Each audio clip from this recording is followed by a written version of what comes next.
सहनावतु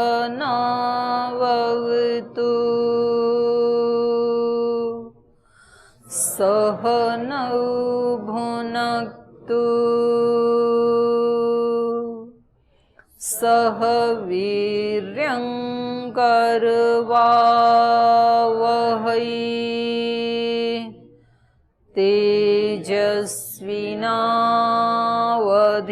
तेजस्विनावधीतमस्तु मा विद्विषावहै।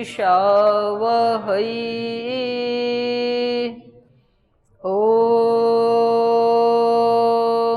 शान्ति शान्ति शान्तिः।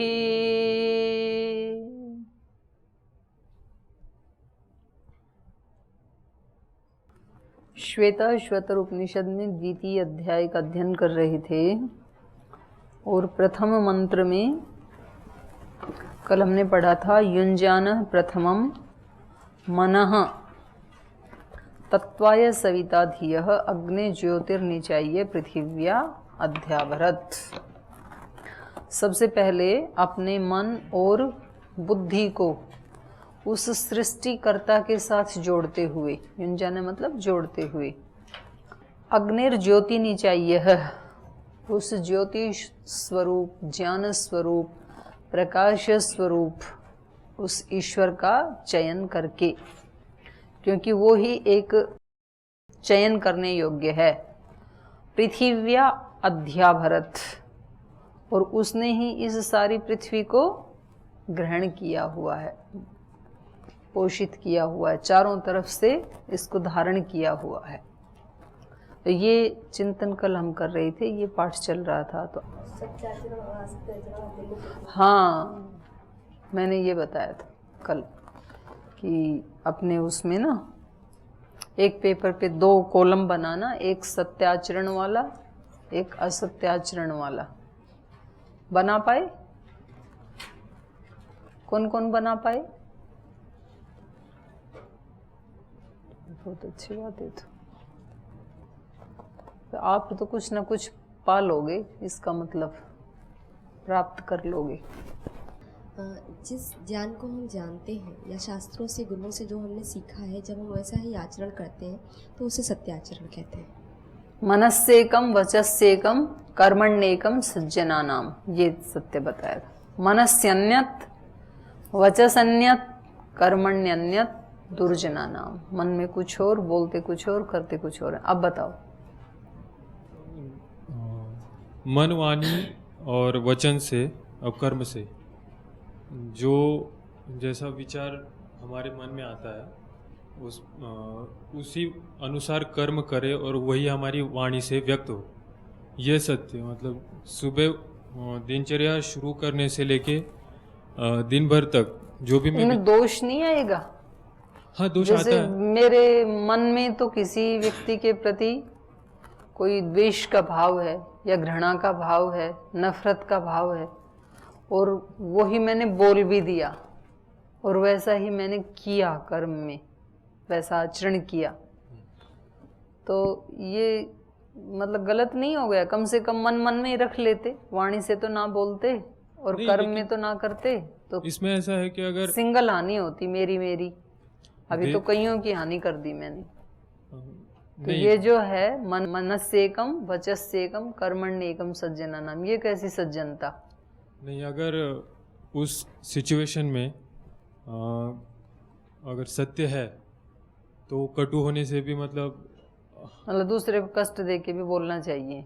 दूसरे कष्ट होते हैं, दुखी होते हैं, तो हूँ मुझे तो सत्य का आचरण करना है क्योंकि मेरे मन में वो ही है। लेकिन अगर मतलब लंबे समय के लिए उसमें परिवर्तन आ रहा है, सिचुएशन बदल जा रही है आगे, तो वो उस वक्त के लिए एक्सेप्टेबल है।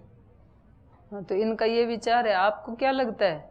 ये कह रहे हैं कि वो बोल देना चाहिए ताकि उस व्यक्ति का भी सुधार हो जाएगा। मन में आपके जो है ना, और वाणी में भी वही बोलो और करो भी वैसा ही उसके साथ। तो आप लोगों की क्या राय है? कुछ अलग है इससे? भिन्न है? क्या भिन्न है? बोलो, आप ही बोलो। ऐसे दीदी, ये मन वाणी और शरीर से जैसा बोलना, जैसा सोचना, वैसा ही दूसरे साथ व्यवहार करना, ये तो ठीक है। परंतु जैसे कि मेरे मन में किसी के प्रति दुष्टता का भाव है, तो मन से तो मैं वो गलत कर रहा हूँ। यदि आचरण से भी गलत कर दूँ मैं उसके साथ, तो ये दुगना गलत हो जाएगा वो उसके साथ। ठीक, तो ऐसा नहीं होना चाहिए। और अगर मेरे मन में किसी के प्रति सद्भाव है तो वो कर देने से दुगना लाभ हो जाएगा, तो इसका विशेष ध्यान रहे। ठीक है सुजीत जी। जी सही है। वो कह रहे हैं कि ये मतलब ये जो सूत्र है कि तीनों एक होने चाहिए, इसका ये अभिप्राय कदापि नहीं है कि मन में यदि गलत आ गया तो अब वाणी से भी गलत बोलो और कर्म में भी गलत करो। अगर आपको ये लग रहा है कि वाणी में ये गलत है, ये बोलने से समस्या बढ़ेगी घटेगी नहीं, झगड़े खड़े होंगे। और आचरण में भी अगर वैसा आचरण किया तो और ज़्यादा गलत होगा, कई लोग उससे प्रभावित होंगे जो हमारे आसपास रहते हैं। तो फिर उल्टा करना है कि जब ये आचरण में करने योग्य नहीं है, वाणी से बोलने योग्य नहीं है, तो अब प्रयास पूर्वक ये मन से भी हटाने योग्य है, मन में भी रखने योग्य नहीं है। इस संदर्भ तो में मेरा सत्य आचरण हो पाएगा। नहीं तो अभी दो हिस्से, मतलब समझ लो 75% तो सत्याचरण है, लेकिन 25% अभी या 33% अभी असत्याचरण है। ये ऐसे उसको देखना पड़ेगा, सत्याचरण और असत्याचरण को, क्योंकि मुझे तीनों एक करने हैं ना।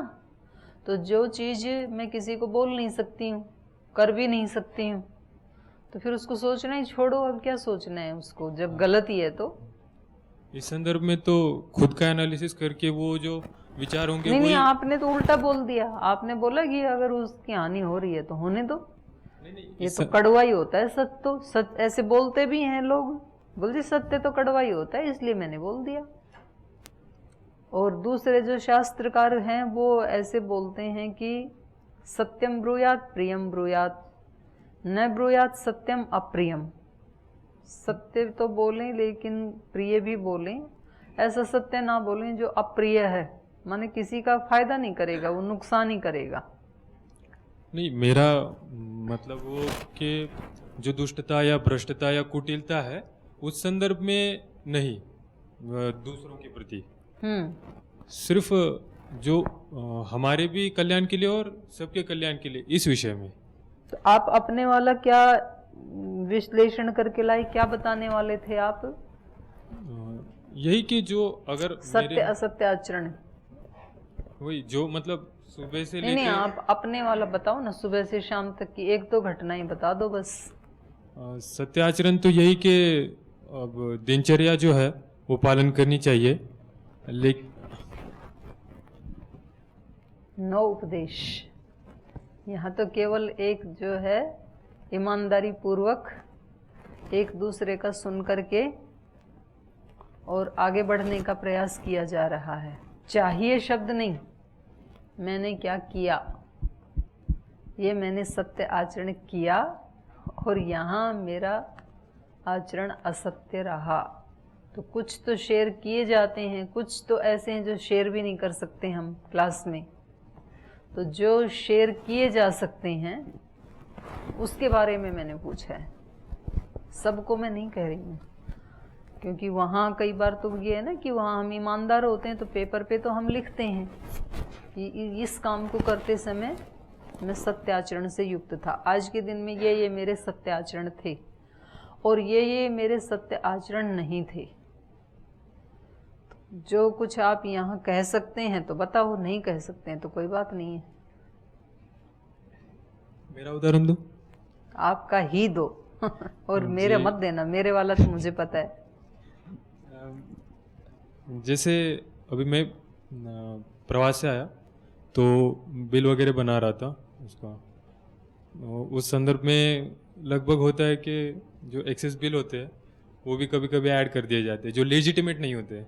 तो मैं कल बिल बना रहा था तो ऐसे ख्याल तो नहीं आना चाहिए था, लेकिन आ गया था कि मैं एक्सेस जोड़ दूं, पर जितने भी लेजिटिमेट थे उतना ही का ही ऐड करके मैंने लगा दिया, क्योंकि अभी मैंने मतलब खुद को रोका इस संदर्भ में। आपको ये लगा कि अगर मैं ऐसा करूंगा तो असत्य आचरण हो जाएगा, तो फिर उसको हटा करके हमने सत्य आचरण किया। ऐसे ही प्रसंग आते हैं जीवन में छोटे छोटे, और ऐसे छोटे छोटे उसको बचाने से अपने सत्य को और अपने धर्म को, अपने कर्तव्य को, ऐसे छोटे छोटे जागरूकता से ही फिर बड़ी जागरूकताएं आती हैं। तो बहुत अच्छा किया आपने। और कोई बताएगा? और कोई शेयर कर सकते हैं? जी बताइए। कल शाम को जो सूत्र सुनाने जाना था तो मैं नहीं गई क्योंकि उसमें मेरा पूरा नहीं हो रहा था, तो मुझे उसमें जाना चाहिए था तो मैं गई नहीं। तो ये मेरा सत्याचरण है। लेकिन उस समय को मैंने ख़राब भी नहीं किया, उसको पूरा यूज़ किया रूम में, तो ये मेरा सत्याचरण था। और तो नहीं गए वो नहीं, उसको असत्याचरण भी नहीं कहेंगे, थोड़ा मिक्सअप हो गया आपका। इस रूप में तो असत्याचरण कहेंगे उसको। जो करना चाहिए था वो नहीं किया, जाना चाहिए था लेकिन याद नहीं था इसलिए नहीं गए। लेकिन फिर अब नहीं गए तो छोड़ो, अब आज की छुट्टी, ऐसे नहीं किया, उस समय में याद किया, तो ये फिर सत्याचरण ही हो गया। तो ऐसे छोटे छोटे हमारे सामने ऐसी परिस्थितियां आती हैं सुबह से शाम तक जब हम कार्य करते हैं ना। कभी हमें जो नियम में ले जाने वाले लोग हैं वो ज़बरदस्ती ले जाते हैं, तो मन में आता है ये कहाँ से यमदूत पीछे पड़ गए। अच्छा भाव नहीं आता है उनके प्रति, लेकिन फिर तुरंत हम उसको चेंज करते हैं कि नहीं रे मेरी भलाई है इसमें, ये तो बेचारे इनकी ड्यूटी है, इसमें ऑल ओवर भला तो मेरा ही होने वाला है। ऐसा सोच के फिर हम उस भाव को बदल देते हैं उस व्यक्ति के प्रति और हम वो काम करते हैं। देखो दिन में ना जो विचार और भाव चलते हैं, जो इसकी खोज की गई, तो एक दिन में एक व्यक्ति के लगभग 50 से 60 हजार विचार होते हैं और एक एक विचार को तो पकड़ पाना भी बहुत कठिन है। इतना सूक्ष्म जगत, इतने फास्ट आते हैं भाव और विचार। तो हम उनको थोड़ी थोड़ी देर में मोटे मोटे भी अगर पकड़ लें ना विचारों को, जागरूकता पूर्वक थोड़े अवेयर रहें, और आ भी गया उसको हटा के दूसरा उठा लिया, तो उससे भी हमारा बहुत लाभ हो जाता है। मतलब दिन भर में यदि हमने 20-30 बार भी अगर ध्यान दिया अपने भाव के प्रति, विचार के प्रति, उस कर्म के प्रति, उससे भी बहुत बड़ी हमारी उपलब्धि होती है, लाभ होता है बहुत ज़्यादा थोड़े दिन में ही। और एक लाइफस्टाइल भी बदल जाता है और चित्त की स्थिति भी बदलती है। चित्त की स्थिति भी बदलती है, संस्कार भी बदलते हैं, ऐसे ही बदला जाता है थोड़ा थोड़ा करके। तो चलिए आगे चलते हैं। अभी कुछ पूछना तो नहीं है? पीछे के एक ही मंत्र पढ़ाया था कल तो मैंने, आगे चलते हैं। तो सबसे पहले ये बताना चाह रहे हैं कि हमारा जीवन भी सृजन की तरफ आगे बढ़ रहा है। कुछ ना कुछ हमारे जीवन से सृजन हो रहा है, प्रसव हो रहा है। जैसे सृष्टिकर्ता ने इस सृष्टि का प्रसव किया, जैसे त्रिगुण से, और प्रकृति कहाँ तक हो गई? पंचभूत तक। ये मूल प्रकृति का क्या है? प्रसव है ये। और जब कोई साधक साधना करके वापस इस क्रम से चलता है, पंचभूत हैं उनसे वो पंच तन्मात्राओं को में उनको लीन करता है, पंच तन्मात्राओं से फिर अहंकार, और इंद्रियों को भी अहंकार में, अहंकार से फिर महतत्व में, और महतत्व से फिर पुनः मूल प्रकृति में, ज्यों की त्यों धर दीनी चदरिया जिसको बोलते हैं। तो इसको बोलते हैं प्रतिप्रसव। प्रसव का उल्टा प्रतिप्रसव। तो जीवन का विस्तार, हम सब अपने जीवन का विस्तार करते हैं जब आते हैं संसार में। तो ये क्या है हमारे जीवन का? प्रसव। प्रसव का शाब्दिक अर्थ भी होता है उत्पत्ति। तो कुछ ना कुछ तो हम अपने जीवन में कमाते ही हैं ना, तो ये जीवन का प्रसव है। और सृष्टिकर्ता ने, सविता देव ने, रचयिता ने ये सारी सृष्टि बनाई, ये ईश्वर का क्या है? प्रसव। तो ये करने के लिए उसने क्या किया? पहले विचार किया। मन और बुद्धि, यहाँ जो वेद के मंत्र हैं, यहाँ मन तत्व और बुद्धि तत्व को अलग अलग बताया इन्होंने। युञ्जाने प्रथमम मनः तत्वाय सविता धियः। धियः मनः दोनों अलग हैं यहाँ पे, बुद्धि और मन। और हमारे शास्त्रों में अन्यत्र भी, दर्शन आदि शास्त्रों में भी मन और बुद्धि को अलग बताया है। तो यहाँ ईश्वर ने मन और बुद्धि उन दोनों का संयोग करके इस सृष्टि को रचा, उस तेजस स्वरूप ईश्वर ने। तो हमारा आत्मा भी क्या है? ज्योति स्वरूप है, प्रकाश स्वरूप है, सच्चित स्वरूप हूं मैं। तो मेरे जीवन में जो कुछ भी उत्पन्न हो वो कैसा हो? मन और बुद्धि पूर्वक। केवल मन पूर्वक ना हो कि जो मन में आया वैसा वैसा जीवन में मैं करता चला गया, ऐसा ना हो। मन के साथ साथ बुद्धि का भी संयोग हो, क्योंकि ईश्वर ने ये तो सोचा कि एको हमस्मि बहुश्याम है, ज्यादा हो जाऊं, और फिर बिना सोचे समझे कुछ भी बना दिया। ऐसा नहीं किया ईश्वर ने। सब चीजें कैसे बनाई? ज्ञान पूर्वक, बुद्धि और मन का संयोग करके। तो सृष्टि की हर एक वस्तु, उसको जब गौर से देखते हैं तो पता लगता है कितने ज्ञान पूर्वक उसका निर्माण हुआ है और कितना अद्भुत निर्माण हुआ है। तो जब हम कोई चीज बनाते हैं, मान लो हम कोई घड़ा ही बनाते हैं, कोई मकान बनाते हैं, कोई कपड़ा बनाते हैं, तो जब उसमें हमारे बुद्धि और मन दोनों का संयोग होता है तब वो उत्पाद कैसा होता है? सुंदरतम होता है फिर वो। और कहीं ज्ञान का नहीं है, ज्ञान को हमने ऐड नहीं किया, तो फिर दूसरा देखने वाला व्यक्ति कहेगा भाई इसको ऐसे नहीं, इसको ऐसे बनाना चाहिए था। ये कपड़े में जो आपने दूसरे धागे लगाए, इसको यदि आप इस तरह से लगा देते तो ये एक डिजाइन बन जाता। आपने ये रंगोली लगाई तो इसको ऐसे नहीं, ऐसे लगाते ज्ञान पूर्वक यदि, तो इसका एक मैसेज जाता।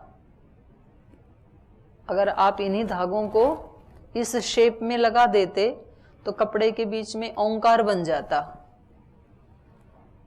तो ये होता है जो भी हमारे जीवन से सृजन हो रहा है वो कैसा होना चाहिए? बुद्धि और मन के संयोग से। तो युञ्जाने प्रथमम मनः तत्वाय सविता धियः। नहीं तो व्यक्ति क्या करता है? बुद्धि का प्रयोग नहीं करता है, प्रायः मन का यूज करता जाता है। आप लोगों को घूमने के लिए भेजा, ब्रह्मचारियों को, ब्रह्मचारिणियों को, तो वहां पर बुद्धि का प्रयोग करना होता है कि हम आ तो गए हैं घूमने, लेकिन हमें यहाँ से क्या लेके जाना है, अपने संस्कारों को घटाना है कि बढ़ाना है, अपने जो हमारे आचरण हैं उनको कैसा रखना है, बड़ा ज्ञान पूर्वक चलना पड़ता है। और यदि बुद्धि का संयोग नहीं है, उसी समय कोई भूल कर दोगे, जो मन में आया वैसा आचरण किया, बस खत्म। तो सारा फिर उल्टा पड़ जाता है। इसलिए हर काम कैसे करने के लिए बता रहे हैं हमें उपनिषदकार? बुद्धि के भी संयोग करना है आपको। युञ्जाने प्रथमम मनः तत्वाय सविता धियः। अग्निर्ज्योति नहीं चाहिए, उसका चयन करके सेंटर में हमेशा उसको रखें हम, केंद्र में हमारे वो रहे, क्योंकि उसका चयन करके पृथिव्या अध्याभरत, जिसने इस सारी सृष्टि को चारों तरफ से ग्रहण किया हुआ है, इसका जो पालन कर रहा है, उसके साथ अपने मन और बुद्धि को जोड़ करके, उसको केंद्र में रख करके हमारे सारे कर्म कैसे हों? ईश्वर को केंद्र में रख करके। अगर हमने अपने सुखों को केंद्र में रख करके कर्म किए तो फिर उनमें अशुद्धि रह जाएगी, दोष रह जाएगा उन कर्मों में। इसलिए अपने कर्मों को दोष रहित करने के लिए ईश्वर को केंद्र में रखते हुए फिर मन और बुद्धि पूर्वक हमें प्रसव करना है। ये इस मंत्र का भावार्थ है। आगे, युक्तेन मनसा वयम देवस्य सवितुः सवे सुवर्गेयाय शक्त्या। वयम, हम, युक्तेन मनसा, देवस्य सवितुः, सवितु देवस्य, उस प्रेरक ब्रह्म के, उस देव के, सवितु मतलब सृष्टिकर्ता, देवस्य मतलब देव, ज्ञानमय, जो ज्ञानमय वो ब्रह्म है, उससे मनसः, मन से युक्तेन है, युक्त होते हुए, उसके साथ अपने मन को जोड़ते हुए, क्योंकि वो ज्ञान स्वरूप है, उसके साथ जुड़ेंगे तो हमारा ज्ञान भी विशुद्ध होता चला जाएगा, निर्भ्रांत ज्ञान होता जाएगा हमारा। तो उस सविता देव के ज्ञान के साथ अपने मन को जोड़ते हुए, वयम सवे, हम, सवे मतलब उनकी इस रचना में, उनकी प्रेरणा में, सुवर्गेयाय, सुवर्गेयाय ये जो मंत्र है ना वेद के, ये गद्य उसमें पद्य में है, इसलिए स्वर्गाय की जगह सुवर्गेयाय कह दिया। पद्य में मात्राएं कम और ज्यादा हो जाती हैं छंद के अनुसार, छंद ना टूटे इसलिए। तो उसकी प्रेरणा में रहते हुए, उसके साथ अपने मन और बुद्धि को युक्त करते हुए, युक्त परमात्मा के साथ युक्त बुद्धि और मन से हम स्वर्गायः, स्वर्ग के लिए, माने जो हमारे पास इस पृथ्वी के जो सुख हैं उनसे उत्कृष्ट सुख के लिए, पार्थिव लोक के जो सुख हैं वो स्वर्ग वाले सुखों से निचली कोटि के हैं, तो उससे भी उत्कृष्ट सुख के लिए स्वर्गायः शक्त्याः सवे, हम अपनी अपनी शक्ति के अनुसार उस परमेश्वर के साथ अपने मन को और बुद्धि को जोड़ते हुए किसके लिए प्रयास करें? जो सुख हमें प्राप्त है उससे उत्कृष्ट सुख की प्राप्ति के लिए। तो ये सीधा मोक्ष की प्राप्ति के लिए नहीं कह रहे हैं, ये कह रहे हैं अभी आप पहली सीढ़ी पे खड़े हो तो पहले दूसरी पे पहुंचो, दूसरी के लिए प्रयास करो पहले, फिर उससे आगे तो आप अपने आप चले जाओगे। तो यहाँ स्वर्ग आए, और स्वर्ग के लिए भी तो बहुत सारे लोग ऐसे हैं ना जिनको तीसरी पे जाने की इच्छा ही नहीं है, जिनको सुख ही चाहिए, लेकिन कैसे सुख चाहिए? उनको अच्छे वाले सुख चाहिए, उत्कृष्ट सुख चाहिए। तो फिर वो उसके लिए प्रयास करते हैं और कर भी रहे हैं लोग। लोक में भी तो किसी व्यक्ति को कैसा मकान चाहिए? सामान्य चाहिए, ठीक है, उसमें बारिश ना आए, ओलावृष्टि ना आए, ऐसा मकान बने तो बस है। और एक व्यक्ति को कैसा चाहिए?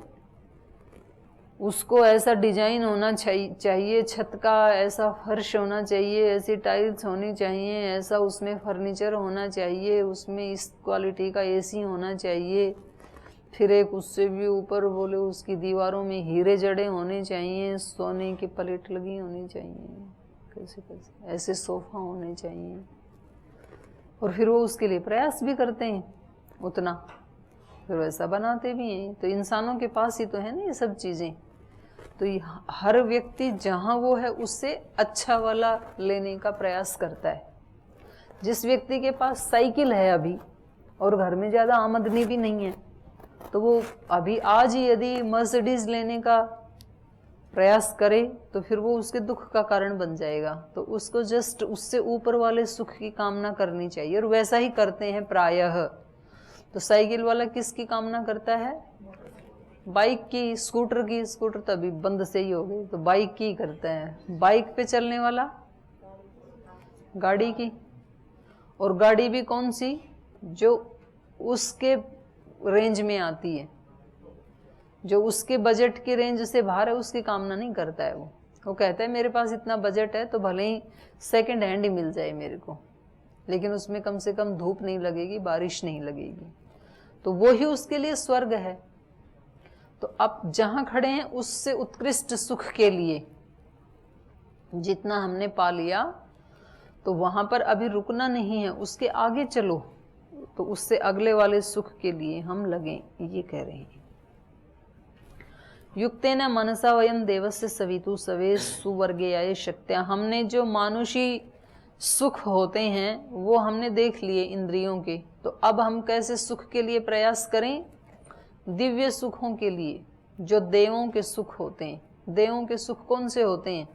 दूसरों को खिला करके उनको अच्छा लगता है।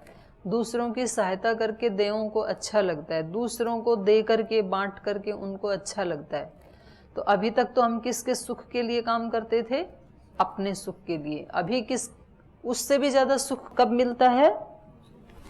जब दूसरों को खिलाते हैं। परम आनंद तो तब है खिलाए औरों को पहले, मधुर भोजन अकेले आप ही खाया तो क्या खाया। जितना खुद खाने में आनंद है उससे भी ज्यादा आनंद किस में है? दूसरे को खिलाने में। इसलिए लोग इतनी दूर से प्रसाद लाते हैं, बद्रीनाथ केदारनाथ कहाँ से, और फिर उसको वहां जा करके किसको बांट देते हैं? मोहल्ले वालों को, अड़ोसी पड़ोसियों को, लो हम प्रसाद लाए इतनी दूर से। और वो बांट के उनको खुशी मिलती है और लेने वाले को भी खुशी मिलती है। ये देव कर्म है। तो हम उससे ऊपर उठें, अपने स्वार्थ से दिव्य कर्म की तरफ जाएं, स्वर्ग की तरफ जाएं। युक्त्वाय मनसा देवान् सुवर्यतो धिया दिवं बृहद ज्योति ही करिष्यतः सविता प्रसूवाति तान्। धिया मनसा युक्त्वाय, धिया बुद्धि, मनसा मन से, युक्त्वाय, युक्त्वाय माने योग करके, योग में लगा करके, बुद्धि और मन के द्वारा योग करके, मन और बुद्धि को उस ईश्वर में लगा करके। युक्त्वाय धिया मनसा देवान् सुवर्यत, उन देवों को सुवर्यतः, स्वह यतः, स्वह मतलब परम सुख, भूर्भुवः स्वः, स्वह बोलते हैं ना, तो स्व का मतलब क्या है? सुख। और सुख भी कौन सा? परम सुख। स्वह प्लस यतः, तो यतः का मतलब क्या है? मोक्ष प्राप्त करने वाले।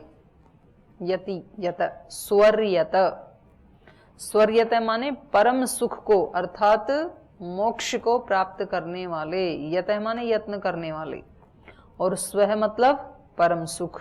परम सुख के लिए यत्न करने वाले, उसको क्या कहेंगे?